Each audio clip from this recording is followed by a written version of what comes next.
When everyone was yinging, BlackRock yanged. This is like the holy grail of Bitcoin exposure in the TradFi markets, as far as I'm concerned. The benefit of doing that and the risks of just annoying the SEC or whoever are pretty low compared to the benefit of getting that thing approved and getting out the door first.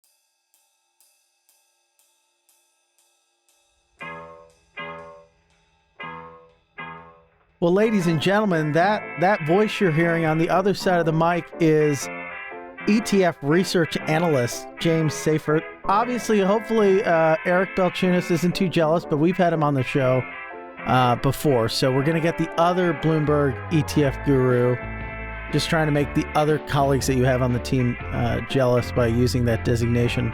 We'll get them on the show too. But James, we've been going back and forth on this a bunch the past few weeks. Obviously, we're discussing the BlackRock proposed Bitcoin ETF trust.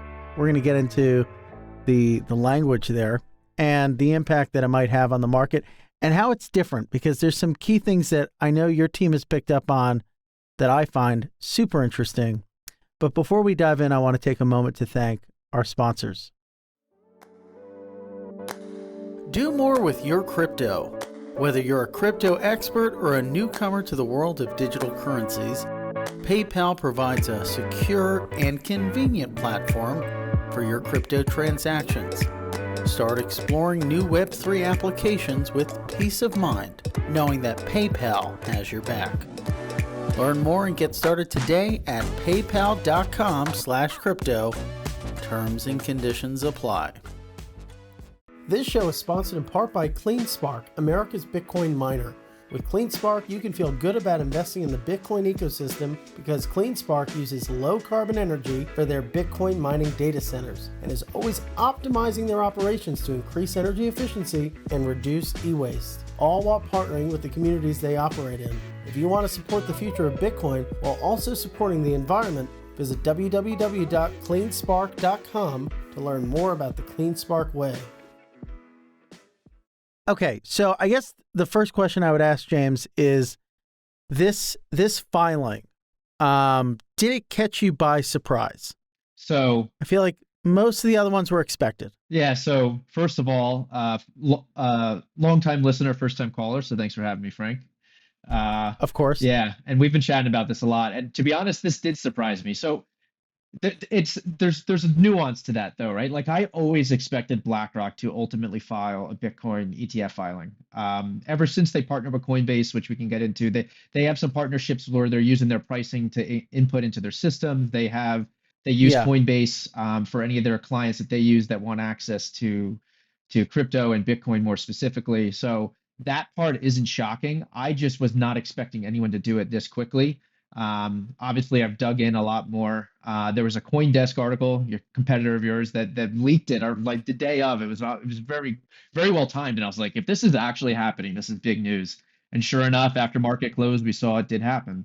Yeah, it did. And one of the interesting nuances well, actually, let's go into the debate, and I think you talked about this with Pomp over it, that it was described as an ETF in press, but the actual filing said trust. What's the nuance there? Yeah, so the nuance there is that like ETFs all have an underlying, what we refer to as a regulatory structure. So most ETFs that you're used to hearing about are open-end funds underlying it, or it's what's called a unit investment trust. It's just like legalese, but it's really just how the legal structure of the trust or fund is set up. And we just call the ETF is more of a wrapper. It's an exchange traded fund. It's really just says like you can do creations or you can make shares or destroy shares intraday as the day goes on and the product trades on exchange. And underlying that, there can be a whole bunch of different other structures. There's commodity pools, limited partnerships. Some of them are structured as C corps. Like there's all these different things you can do. And one of the common ones is a trust or a grantor trust even, which is what, like, if people know what gold ETFs are, those are almost always structured as grantor trust, even silver ETFs. They're typically used for single just commodities. Because it's a commodity. Yeah, they're typically used for single commodities. Yes, exactly. Okay, piggybacking off of that question, what's also interesting to me is, since it is a proper ETF, and just because it's using the word trust, it's nothing like what we see with GBTC this isn't, there's redemptions, it's sort of got the same liquidity structure as a proper ETF, which would unlock, that's the sort of meme, right? That it's going to unlock this vast amount of capital vis-a-vis IRAs, 401ks, et cetera. Yeah, so there's a few things to unpack there. I mean, the first thing is like GBTC, technically speaking, has that roughly the same underlying structure that this will have, right? GBTC is a grantor trust. The problem is it doesn't have all these exemptions. People listening have probably heard of everyone talking about these Reg M exemptions that they want GBTC to get. When you become an ETF, you get part of being an ETF is you have exemption to Reg M, Regulation M. So like this whole thing is basically them saying, we're going to go that avenue. Now, Grayscale, on the other hand, was like, knew they couldn't get an ETF when they launched it. So they just launched it as the trust. And there's all the pitfalls that we have with that, which we can get into if you want or not. But essentially, Grayscale is now, they already have the trust. It's live. It has assets in it. Now they're trying to convert to an ETF. This BlackRock filing is going, we're going to launch the trust as an ETF from the get-go. So that's the real nuanced difference there. Understood. Okay, so the other interesting is it kind of, there's a lot of big players, I guess, that can't touch crypto. Large asset managers, they can't touch spot rather. And so this would remove that impediment, I guess. Yeah, so exactly. There's specifically other ETFs or mutual funds, they can't really touch spot, right? So what they were doing in the past was they were actually holding GBTC in some regard. Some of them now are holding those Bitcoin futures ETFs. And this is like the holy grail of Bitcoin exposure in the TradFi markets, as far as I'm concerned, right? This is what you want. You want to hold the spot Bitcoin in an ETF wrapper, and you know that it's going to be held there. Futures, we were concerned a little bit. Honestly, the futures ETFs have done better than we expected, but part of that is because they launched at the peak of a bull market. And in futures, you have what's called backwardation and contango. And we don't have to get too deep in the weeds, but essentially, they're monthly futures contracts. So at the end of the month, you have to deliver the Bitcoins if you're long the futures, right? So like you have to kind of get out of that futures, go to the next one. And there's always different prices a little bit from one month to the next. And typically in a normal market, you're going to be selling at a little bit of lower price and then buying the next future at a little bit of higher price, and that erodes return. So in the past, that erosion had been very high. Like if the ETF had launched, the erosion had been very high. A lot of institutions came in, they smoothed that out, so the erosion isn't that bad, but there is still a little bit of erosion from the contango. But that said, they've been very good. But if Bitcoin goes into a massive bull market and what's called the curve steepens, so that jump from one month to the next month gets bigger, then all of a sudden those futures ETFs aren't going to track as well over the long term. But futures ETFs have done very, very, very well tracking over days, weeks, even months in many cases to spot Bitcoin price. The other thing that's interesting, and our counterparts over at CoinDesk also found this interesting nugget, is the fact that BlackRock's working with NASDAQ on some sort of market surveillance. And this is kind of, and correct me if I'm off base here, but this was kind of the bugaboo. Bugaboo, is that the word? What basically the SEC had beef with, which was the fact that there's no proper cross-exchange market surveillance on spot venues, and that's why they could approve the futures-based ETFs, because there's market surveillance of CME and these other U.S.-based exchanges that trade crypto derivatives, but there's no cross-market surveillance for Coinbase, Kraken, etc. Even though the argument's a little bit weird because, it's basically a derivative of this underlying market. But if they have this, well, first off, can you explain, I don't know if you looked into it or not, that element of the sort of proposal and the extent to which that might finally mollify the concerns of the commission? Yeah, so this is where we should spend, I think, the bulk of the time talking, right? We can talk about this aspect of it for probably an hour and a half if you wanted to make your podcast that long, but I'll try to be somewhat brief. Yeah. I have dinner, but we can go right up until the dinner. Yeah, so you're 100% correct. If you look at any of the denials, which there's been 30 plus 33-ish denials of spot crypto assets, plenty of Bitcoin. The SEC has done nothing but deny spot Bitcoin ETFs, right? And all of them, Yes, they've gotten very effective at it. What? yeah, they're used to it. They know exactly what they're doing, know how to write those Yeah. rejection letters. So one of the things they always say in there, I think the Grayscale denial letter had it 84 times, the term surveillance sharing agreement, basically saying if you can get this. But what the SEC really was saying with those denials, and specifically the Grayscale denial, I want to get into why I'm talking about that one in a second, is they're saying we want a regulated spot market or surveillance sharing agreements with a regulated spot market. And then they say of significant size, which we can get into the definition of that. But that they've said repeatedly that's what they want in order to approve a spot Bitcoin ETF. So they want surveillance sharing agreements or a regular or some exchange to come in and register. As you've covered, as many people have covered, there is no real way for a crypto exchange to come in and register with the SEC right now, as it currently is. So that wasn't really possible. So the only chance was surveillance sharing agreements. And I always said I didn't get why people weren't doing it, but they haven't been. In this case, the filing. So when I was originally on Pomp's show, that was Friday morning, and we hadn't seen the 19B4 filing. So when you file for a spot Bitcoin ETF, you file the prospectus. This is what everyone saw on Thursday. That's just saying, here SEC, we're going to try to launch this trust. In order to launch a spot Bitcoin ETF, you need what's called a rule change, or you need to file a rule change proposal. And that's what's referred to as the 19B4 process. That didn't hit the NASDAQ website until Friday, or at least I didn't see it till Friday. And that's where snuggled in there, which Coinbase called out earlier than anyone, was this they're going to do a surveillance sharing agreement between NASDAQ and this spot exchange, which they don't name, but based on everything else, I bet my life that it's Coinbase.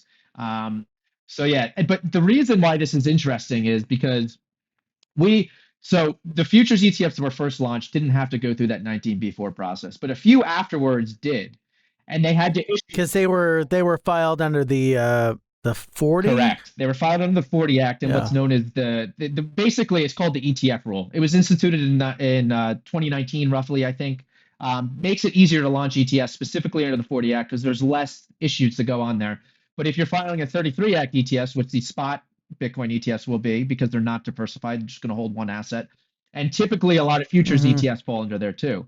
When they approved the futures ETF under this 19B4 process, which they had to either approve or deny, and they approved, they basically said that they're approving it because the CME is a regulated market with the CFTC. And I was like, how do you consider this to be a market of significant size? We can avoid the point that we all agree that approving a futures ETF and saying they can't be manipulated, but spot can, and they're not intertwined is just ridiculous in my opinion. But then they said the reason why the CME futures markets are a market of significant size, which there's plenty of other futures markets for Bitcoin, but they looked at regulated markets in the US and basically said the CME is the regulated market. So therefore it's a market of significant size because it's the only one, which is just like kind of, they basically backdoored their way in, which shows the flexibility the SEC will use in what they consider to be a market of significant size, in my opinion. It's interesting. So they can kind of move the goalpost to an extent on even if we sort of have some form of surveillance, they can say that the market, but that's got to be, I mean, you can look at other markets or rather other products that were approved, and I don't know what metrics you would look to, maybe just the sheer market cap of it or the sheer amount of transactions taking place. But if there's been other funds approved with products that have an underlying asset that is not as large as let's call it the aggregate of U.S. exchanges in crypto, they won't really have a leg to stand on. I don't know if that's 100% clear what I'm sort of getting at, but I feel like that's the direction that you would argue against that if they tried to move the goalposts there. Yeah, so basically the thing is, like, when they talk about market of significant size, for the most part, people are like, the only market of significant size for trading volume in Bitcoin is really, like, if you don't have Binance, then you don't have a market of significant size. But I could see the SEC potentially going something like, well, we have Coinbase, we have the CME, Coinbase, and if you look at Binance, the trading volume isn't in dollar pairs, it's in like USDC, Tether, stablecoin type stuff trades and other pairs. But Coinbase has a significant share of the US dollar market, which some people have pointed out on Twitter as well. And you'll see other people saying it's not going to get approved. They keep denying them, which I'm not here to say like, oh my God, we're confident that this is 100% going to get approved, but we're way more Yeah. confident than most people are that we think this has a real good shot of getting approved, partially because of the BlackRock name, partially because of those things we just spoke about, and a lot of other things that we don't need to get into. There's a lot of nitty gritty stuff that isn't that great to get, not as fun, but I think there's the SEC can move the goalposts here. The other problem is, which we haven't discussed, is Grayscale's lawsuit, right? So Grayscale is suing the SEC, saying the whole process we talked about a little bit already is you approve futures ETFs, you're denying our application, you're not treating like situations alike. Is the dumb way to say. Yeah, and they point to that weird. Well, they point to the futures being approved, but as part of that argument, they point to what's the random metal? I forget. It's been so long. The tungsten or something, or nickel or I don't know. something, or it was something random. But they're basically saying you're kind of, it's an arbitrary decision there. Well, what was the number though? Like something over 500 of their ETFs have been approved, only one denied. Yeah, 575 to 1 is the count we came up with when Eric and I were trying to figure out what the odds are for approval. That seems like pretty decent odds. Yeah, so I'll play devil's advocate here. So like there's two ways I look at this, right? So either BlackRock has some insight and knows that the SEC is wavering. And on that front, the reason I think the SEC might be wavering, and specifically Gary is a political animal. He's a politician first and foremost, right? And based on that case we were just talking about, if you listen to any of the oral arguments, the judges really seem to agree with Grayscale. All three of them. We thought going in, we thought Grayscale had one judge likely because of political reasons. 2 might be possible. 3 mostly unlikely. And then afterwards, we were like, they might get all of them. We have a litigation analyst that said Grayscale has a 70% chance of winning. So Gary might be looking at this like, I might be losing this. I might be facing a loss here. And BlackRock might be coming in to save face and being like, look, we got kind of what you're asking for and you can approve it. And this way Gary can save face and say, no, look, we did approve. We found something that could do it. So that's one aspect. The other side is maybe BlackRock doesn't know anything, right? Which I like to think they possibly do with how big they are and how well connected Larry is. But even if they don't, right? They have this spot trading market surveillance sharing agreement between NASDAQ, Coinbase, and BlackRock. And if they think that's a little bit of an edge, and even if they think that gives them an edge to get this approval through the doors, even if they think that approval odds are, I don't know, 20%, something relatively low, even though they're 575 to 1, the benefit of thinking I might actually be able to be first, absent any other things there, even if you think it's a low chance of approval, the cost benefit analysis there is pretty simple considering Bitto took in 1.5 billion in one day. Gold went to over $1 billion in 3 days back in 2003. So things like this, they tend to get a lot of money on their first few days because there's a lot of hype, there's a lot of interest. So even if all the stuff we've been talking about is completely irrelevant and BlackRock just thought they had this unique way to do it that might be able to skate by the doors and they gave themselves the 20% chance, the benefit of doing that and the risks of just annoying the SEC or whoever are pretty low compared to the benefit of getting that thing approved and getting out the door first. Attention crypto holders. Moving crypto is seamless and secure with PayPal. With support for Bitcoin, ETH, and more, you can buy, sell, hold, send, and check out with crypto at millions of shops online. Not to mention, PayPal now supports the ability to send to and from external wallets and charges you nothing when transferring between PayPal and Venmo crypto wallets. Whether you're exploring the world of Web3 or hodling on for another day, PayPal is the convenient and simple way to convert dollars into crypto. PayPal has your back. They work to protect your financial info and give you confidence every step of your crypto journey. Now's the time to make your crypto move. Get started today at paypal.com/crypto. Terms and conditions apply. Here's a message from our sponsor, CleanSpark. CleanSpark is a NASDAQ-listed company that mines Bitcoin. Basically, they build and operate data centers with tens of thousands of computers that help secure Bitcoin, making it more reliable and secure for anybody, anywhere to use. These computers require a lot of energy, but that's why CleanSpark predominantly uses low-carbon energy to power their machines. But that's not all. They care about the communities where their data centers are located. They create jobs, donate to schools and community centers, and revitalize aging electricity grids in rural parts of America. They aren't just a Bitcoin miner. They're one of the most efficient and sustainable Bitcoin miners in America. Visit www.cleanspark.com to learn more. It seems like everyone went at the same time, and not to get, maybe it was, again, accidental. Maybe there's some broader strategy here or some more well thought out strategy. But when everyone was yinging, BlackRock yanged, and they were sort of, when was the last denial? It feels like, maybe just because the way crypto time works, feels like it was a year ago or 6 months ago. So actually, Van Eck and ARK were, 21 Shares is a big ETF issuer of crypto ETFs in Europe.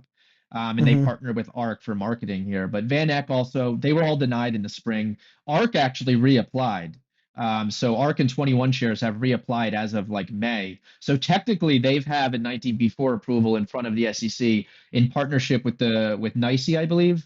I think it's NYSE. Okay. But NYSE doesn't have the surveillance sharing agreement with Coinbase. So ultimately, at the end of the day, NYSE, CBOE, these other exchanges will figure out something once NASDAQ gets it. But right now, it looks like if the SEC is going to approve this, is the NASDAQ listed or filed 19b4 rule changes that are going to get approved first. So that would be this BlackRock one, another Valkyrie, I believe, is NASDAQ. There's a couple others I got to look into it, but it would go something in lines like that, and then these other exchanges would come on board, and ultimately, which a lot of people have interested in the space, is GBTC would likely have an avenue to convert if this does get approved at some point in the near future. Whether it's 3 months after approval or 4 or whatever, I don't know.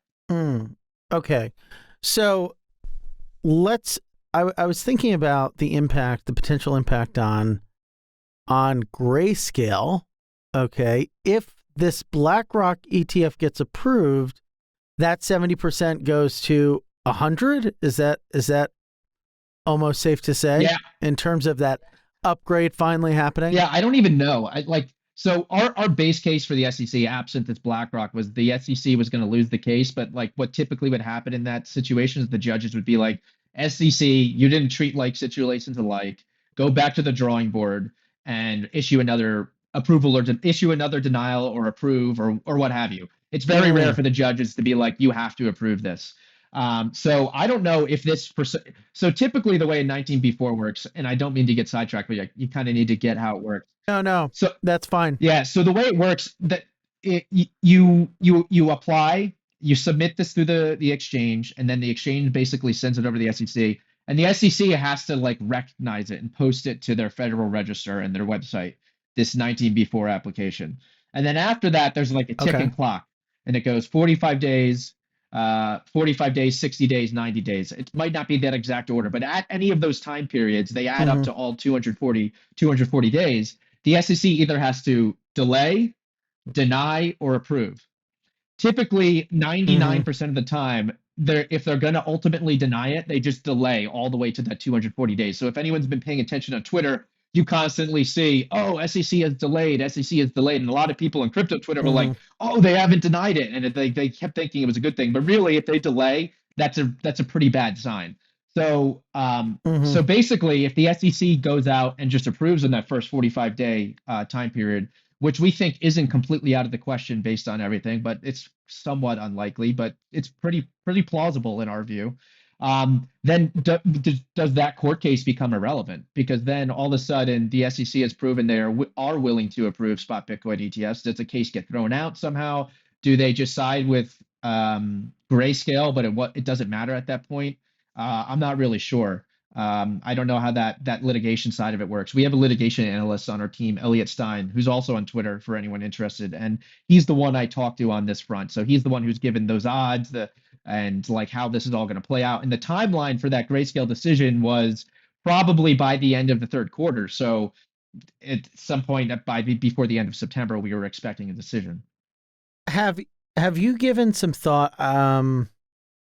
Okay, so I guess just to tie a bow on that, when do we expect a response? When will we have further clarity as to what happens next on the BlackRock front? So basically, usually, so the first filing hits the NASDAQ website, and then it's usually a week or two before the SEC puts it up on their site. So then after Mm-hmm. that, so we don't know. It's not on the SEC website. Last I checked yesterday. So once that happens, then a clock starts ticking. And typically they have a Mm-hmm. 45-day period to approve, delay, or deny. And most of the Okay. time they wait till exactly that 45th day to approve, delay, or deny. Theoretically, they have gone a few days early. But that's when we'll get an idea. If they delay, that's a pretty bad sign that this is going to get approved. Not impossible that they couldn't get approved at one of those other periods or at the final decision date. So the final decision date would put Mm-hmm. it somewhere around the end of February. Otherwise, we're looking at somewhere in like August, early August, probably for this would be the rough time frame. But Mm. there's no way we need to wait to see it hit the SEC register because there's a huge gap in time of when that could happen. But 45 days Mm. roughly from that time period, 45 to 50 days from when it hits the SEC website. And when I see it on the SEC website, I will tweet out about it. I'm sure other people will as well. And that'll start that clock for 45 days. And we'll be watching. Okay, one last thing I want to talk about is there's a lot. This is sort of outside the granular minutia of how this whole system works, but I'm sure you'll find this interesting to opine on in any respect. There's been these rumors, right, about Fidelity acquiring Grayscale. That could be interesting. I mean, there's still business here. They're printing money on fees. Yeah, so that I saw those rumors on Twitter as well. I haven't seen anything about it really since. But that would be very interesting, obviously. But Fidelity also already has a business, so I'm not sure how viable that is. I know Grayscale has gotten bids from other people. The other thing is this BlackRock, assuming this ETF does get approval. I mean, if you're valuing Grayscale, right, and you're trying to apply it, you right now you're saying, all right, they're collecting 2% for as long until they have to convert to an Mm-hmm. ETF or something happens, they're forced to convert or lower fees, what have you. If this ETF comes out, they're out of defenses for keeping that 2% fee because they're going to have to convert. And if they don't drop, they're going to see even more outflows. So I mean, there's two things here, right? If when Grayscale converts, all of a sudden that Bitcoin gets unlocked, right? Which means it Mm. could selling pressure. I don't know what's going to happen if people can take shares out of GBTC. I would assume GBTC would have to cut their fees. We'd expect BlackRock to come, I don't know, even conservatively high, 75 bips. That would be on the high end of like where we think BlackRock might go in this.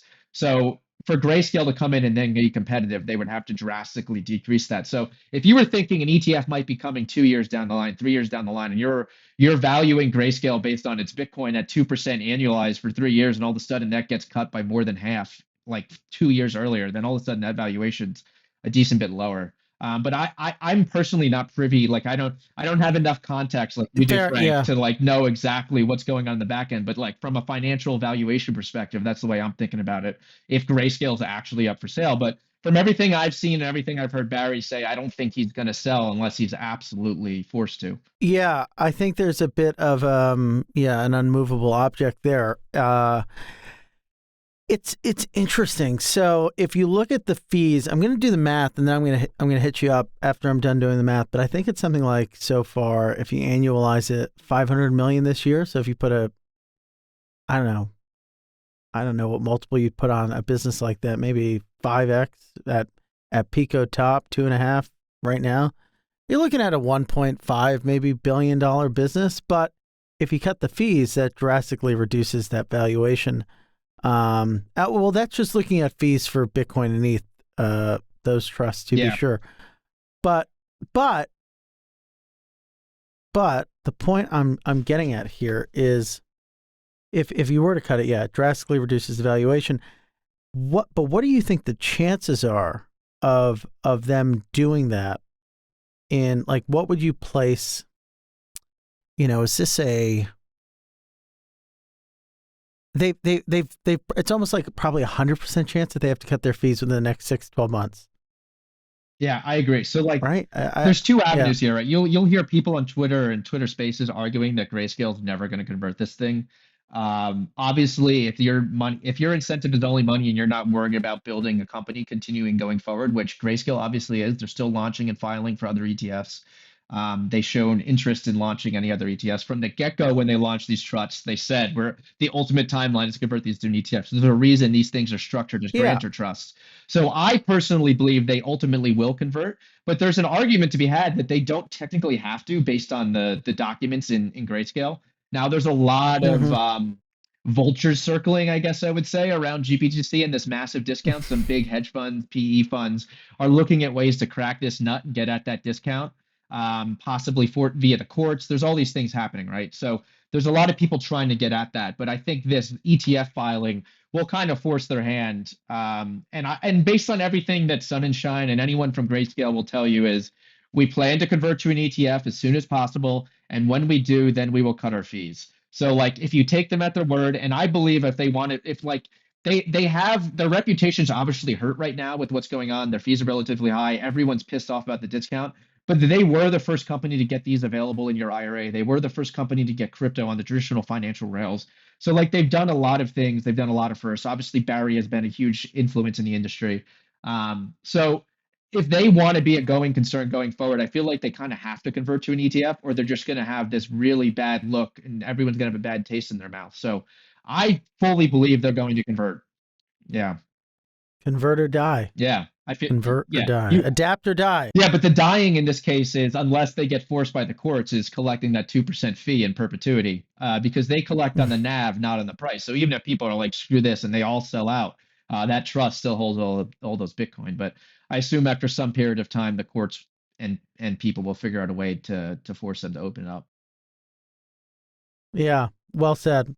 Well, James, thanks so much for taking the time to join the show. Yeah, thanks for having me. Like I said, long-time listener, first-time caller, so thanks for having me. We'll have you back soon. We'll get you and Eric in once one of these things are approved. I bet it will be a frenzy of a day if and when or if BlackRock trades. That first day of trading. Yeah, it'll be insane. Yeah, I've been off the last few days. I'm helping my girlfriend move, and this news happened at like literally the worst time. Like I was like, I have so much stuff going on in personal life, and I'm trying to keep up and follow along, and a lot of less sleep than I was planning on getting the last week is all I'll say. Well, we appreciate you taking the time and finish up that move, and we'll talk to you soon. Thanks so much. Thanks, Frank. And the Scoop will be back for you again with another great guest. Have an awesome day.